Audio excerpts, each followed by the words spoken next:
రోజు మనం చర్చించే అంశము దిమాగ్ తో కష్టాన్ని, దిల్ తో ఇష్టాన్ని ఎలా గెలవచ్చు. ఫ్రెండ్స్, జీవితంలో ప్రతి మనిషికి ఎప్పుడో ఒకప్పుడు ఏదో ఒక సమస్య రావచ్చు. అయితే ఎవరైతే ఆ సమస్యల్ని ధైర్యంగా ఎదుర్కొంటారో, ఎవరైతే సజావుగా ఆ సమస్యని పరిష్కరిస్తారో వారే విజేతలుగా నిలుస్తారు. కానీ చాలా మంది వారి సమస్యల్ని పరిష్కరించుకోలేక ఆ సమస్య అనే సుడిగుండంలోనే మునిగి తేలుతూ కొట్టుకుంటూ ఉంటారు. కానీ అదే వ్యక్తి తన యొక్క ఫ్రెండ్స్ కి లేదా బంధువులకి ఏదైనా సమస్య వచ్చినప్పుడు మాత్రం తను చాలా మంచి సలహా లేదా చక్కటి పరిష్కారాన్ని చూపవచ్చు. కానీ అదే సమస్య తనకి వస్తే మాత్రం ఆ సమయంలో అంత మంచి పరిష్కారాన్ని తను ఆలోచించలేకపోతాడు.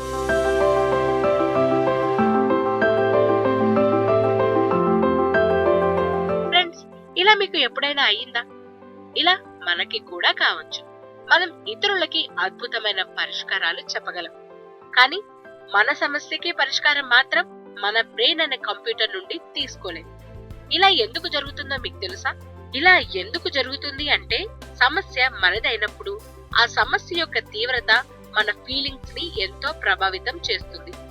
ఆ సమయంలో మనం ఆ సమస్యని ఒక పాత్రధారుడిగా మోస్తుంటాం. అలాంటప్పుడు ఒక రకమైన ఎమోషనల్ హైజాక్ అయిపోతాం. దానివల్ల మన బ్రెయిన్ అనే కంప్యూటర్ నుంచి గొప్ప ఐడియాలు మన కోసం కూడా మనం తీసుకోలేకపోతాం. అంటే ఆ కష్టాన్ని మన దిల్ మీదకి తీసుకోవడం వల్ల ఇదంతా.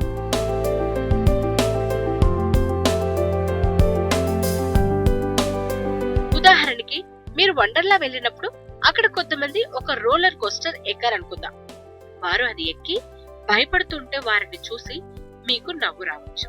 కానీ ఆ తర్వాత మీరు ఆ రోలర్ కోస్టర్ ఎక్కినప్పుడు అది స్టార్ట్ కాగానే కొంత ఉత్సాహం ఉన్నా మీరు కిందికి చూస్తూ ఉంటే, పక్కలకి చూస్తూ ఉంటే ఒక రకమైన భయానికి, ఆందోళనకి, ఒత్తిడికి గురి కావచ్చు. మీరు కింది నుండి చూసి ఎంజాయ్ చేసిన వారు మీరు ఆ పరిస్థితిలో ఉంటే మాత్రం భయపడే అవకాశం ఉంది కదా. అలా ముందు మనకి నవ్వు ఎందుకు వచ్చింది అంటే, ఇతరుల సమస్యని పాత్రధారిలా కాకుండా మనం ఒక ప్రేక్షకుడిలా చూస్తాం కాబట్టి. ఎలాంటి ఎమోషనల్ హైజాక్ కి గురికాము. అప్పుడు ఎదుటి వారి కష్టాన్ని మన దిమాగ్ తో మాత్రమే చూస్తాం. అందుకే ఆ సమయంలో మన మనస్సు ప్రశాంతంగా ఉండి మన బ్రెయిన్ కంప్యూటర్ నుండి అద్భుతమైన ఐడియాలు ఇస్తుంది.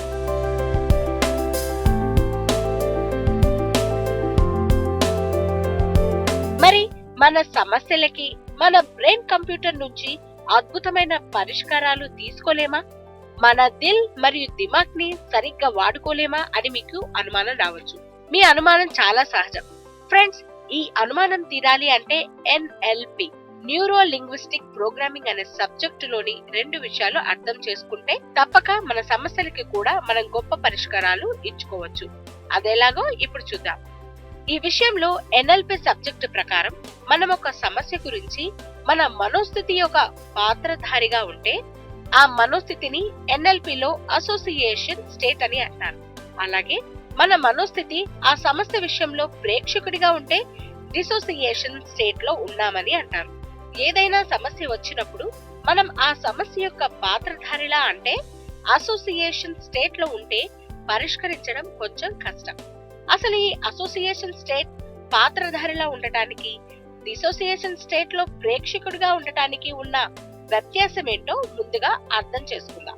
అసలు అసోసియేషన్ స్టేట్ లేదా పాత్రధారిలా ఉండటం అంటే, మీ సమస్యని మీరు గుర్తు తెచ్చుకున్నప్పుడు ఆ సమస్యని మీ కళ్ళతో చూడటం లాంటిది.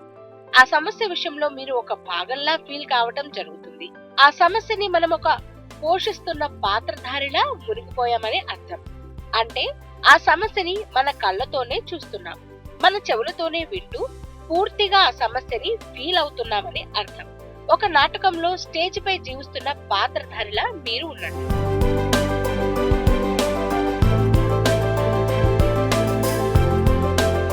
కొన్నిసార్లు ఏదైనా సమస్యని పరిష్కరించడానికి అవుట్ ఆఫ్ ది బాక్స్ ఆలోచించాలి అంటారు కదా.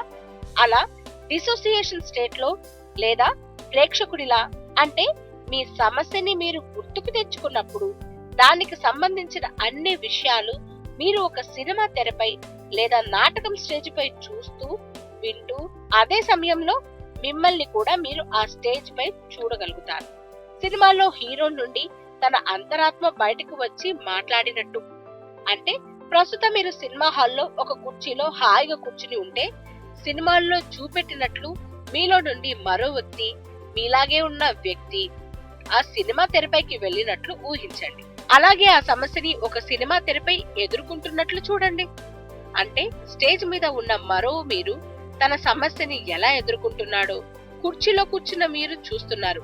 అలా ఎప్పుడైతే ఒక ప్రేక్షకుడిలా మిమ్మల్ని మీ సమస్యని చూస్తారో మీ సమస్యని మీరు చూస్తారో అప్పుడు మీలో ఎలాంటి ఎమోషనల్ హైజాక్ జరగదు.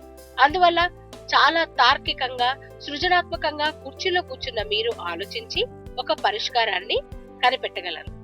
ఫ్రెండ్స్, ఇప్పుడు ఈ రెండు విషయాల మధ్య మనకి వ్యత్యాసం తెలిసింది కాబట్టి మనకి ఎలాంటి సమస్య వచ్చినా, కష్టం వచ్చినా అప్పుడు ఆ సమస్యని డిసోసియేషన్ స్టేట్ లో, అంటే ఒక ప్రేక్షకుడిలా చూడాలి. అప్పుడు ఆ సమస్యని మన దిమాగ్తో చాలా చక్కగా పరిష్కరించగలం. ఇలా ఏ సమస్యనైనా, కష్టాన్నైనా దూరం నుండి చూడటం వల్ల సరైన పరిష్కారాన్ని మన బ్రెయిన్ కంప్యూటర్ లో నుండి తీయగలం. ఇలా చేయడం వల్ల మన గత తప్పుల నుండి ఎంతో నేర్చుకోగలం. అలాగే ఏదైనా విషయంలో మనకి ఫోబియా లేదా ఫియర్ ఉంటే కూడా ఇలా డిసోసియేషన్ స్టేట్ లో మనని చూసుకుంటే ఆ భయాన్ని త్వరగా జయించగలం.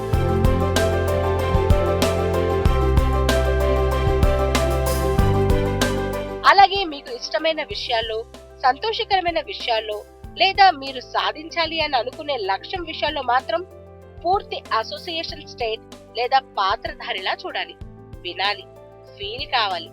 ఏదైనా మీకు ముఖ్యమైన పని చేయడానికి కూడా అసోసియేషన్ స్టేట్ మనకు ఉపయోగపడుతుంది.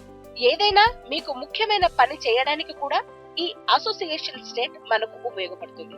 ఆ పనిని మీరు చేస్తున్నట్టు మీ కళ్ళ ద్వారానే ప్రతిదీ చూస్తూ ఊహించడం ద్వారా మీకు ఉత్సాహకరమైన మూడ్ వస్తుంది. ఇలా చేసినప్పుడు మీలో ఉత్సాహం నిండి మీ లక్ష్యం వైపు పరుగులు పెడతారు. ఇలా మీ దిమాగ్తో మీ కష్టాల్ని ప్రేక్షకుడిలా ఊహించి చూస్తే ఎన్నో మంచి పరిష్కారాలు మీకు వస్తాయి. అలాగే ఒక పాత్రధారిలా మీ దిల్తో మీరు చేయాలనుకున్న పనులను, మీ లక్ష్య సాధనలో ఒక్కో అడుగు వేస్తున్నట్లు మీ ఇష్టాలన్నీ చూడగలిగితే వాటిని తప్పగా జయించగలరు. All the best.